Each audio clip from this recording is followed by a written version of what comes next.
हैं चौक industry academy में।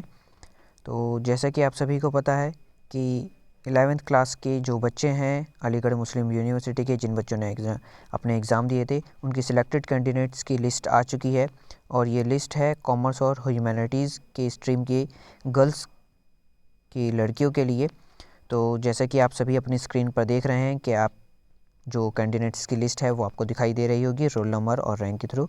तो आप इसमें अपना रोल नंबर देख सकते हैं कि किन बच्चों का इसमें एडमिशन हो गया है। और हमारी तरफ से, चौक इंडस्ट्री एकेडमी की टीम की तरफ से आप सभी को बहुत बहुत मुबारकबाद।